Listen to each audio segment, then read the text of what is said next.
L'actualité à l'étranger à présent avec pour commencer ce spectacle de désolation qu'offre l'aéroport international de Rza au Proche-Orient. Réalisé avec le soutien du Maroc, le joyau architectural n'est plus qu'un amas de gravats. Il avait officiellement été inauguré en 1998. Son état en dit long aujourd'hui sur l'impasse que connaît le processus de paix et sur les ravages causés par l'armée israélienne. Tsolia Souaf. Ce devait être un aéroport à vocation internationale situé près de la ville de Rafah dans la bande de Gaza. L'ouvrage a été réalisé avec le soutien du Maroc. Le Maroc qui a apporté au niveau du décor et de l'architecture son style et son savoir-faire.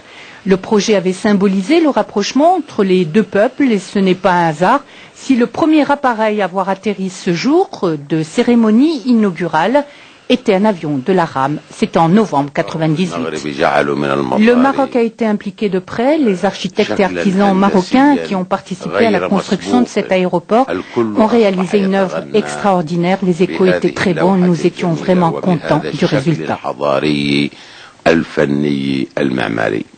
Air Palestine prévoyait d'assurer le transport de près de 100 000 passagers dès la première année. Mais le rêve aura été de courte durée. L'aéroport a été anéanti en 2001 par Israël. Des dizaines de millions de dollars sont ainsi pulvérisés par l'armée israélienne, un financement auquel le Maroc a participé.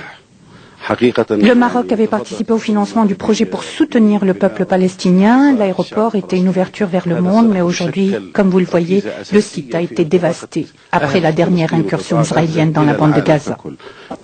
Le site a été bombardé, la piste d'atterrissage labourée par des bulldozers et tout le système électronique saccagé.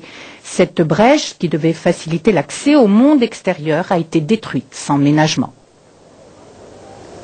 Maintenant, nous vivons un blocus total, maritime et aérien. L'aéroport, son rôle était important. Il pouvait permettre la libre circulation des personnes et des marchandises. C'est un moyen de communication avec le monde extérieur. Dans une telle situation, difficile de parler encore de territoire palestinien autonome, censé être l'embryon d'un nouvel État politiquement indépendant et économiquement viable.